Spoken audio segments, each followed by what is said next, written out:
आणि राज्यभरातल्या या काही महत्त्वाच्या बातम्यांनंतर देश विदेशातल्या काही महत्त्वाच्या बातम्या आपण जाणून घेऊया झटपट।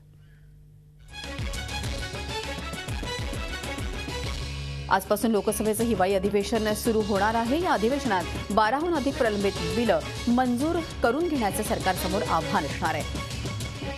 तेलंगणा निर्मितीचे विधेयक संमत करणं हे या अधिवेशनातल्या सत्ताधाऱ्यांपुढे महत्त्वाचं अधिवेशन असणार आहे। त्याशिवाय भ्रष्टाचार विरोधी विधेयकांना मंजुरी तसंच लेखानुदान आणि रेल्वेचा हंगामी अर्थसंकल्प मंजूर करून घेणं ही देखील आव्हान सत्ताधाऱ्यांपुढे आहेत।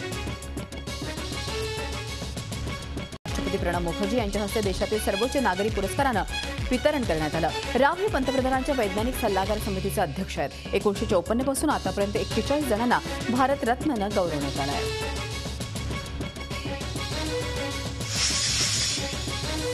भाजपचे पंतप्रधान पदाचे उमेदवार नरेंद्र मोदी एकेकाळी चहावाले होते। हा मुद्दा पक्षानं कॅश करायचा ठरवलेलं दिसतंय। त्यामुळेच आता चाय पे चर्चा आणि चाय चौपाल या कार्यक्रमाच्या माध्यमातून ते जनतेशी संवाद साधणार आहेत। या नव्या प्रचार मोहिमेची माहिती लोकसभेच्या विरोधी पक्षनेत्या सुषमा स्वराज यांनी दिली आहे।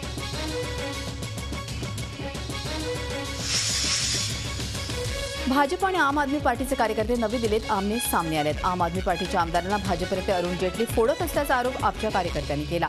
त्याविरोधात आम आदमी पक्षानं जेटलींच्या विरोधात निदर्शनं केली।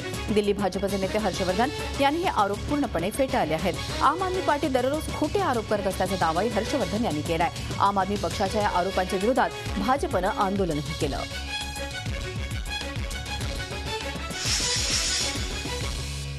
भारतीय वंशाचे सत्या नदेला यांची जगातील सर्वात मोठी सॉफ्टवेअर कंपनी असलेल्या मायक्रोसॉफ्टच्या सीईओ पदी नियुक्ती झाली आहे। 46 वर्षीय नदेला हे मायक्रोसॉफ्टचे तिसरे सीईओ ठरले आहेत। विद्यमान सीईओ स्टीव्ह बाल्मेर यांनी येत्या ऑगस्टमध्ये निवृत्ती घेण्याची घोषणा केल्यानंतर मायक्रोसॉफ्टच्या सीईओ पदाच्या स्पर्धेत अनेक मातब्बरांची नावं होती।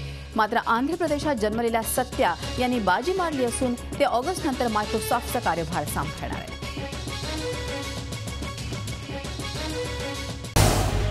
झी 24 तास रहा एक पाऊल पुढे।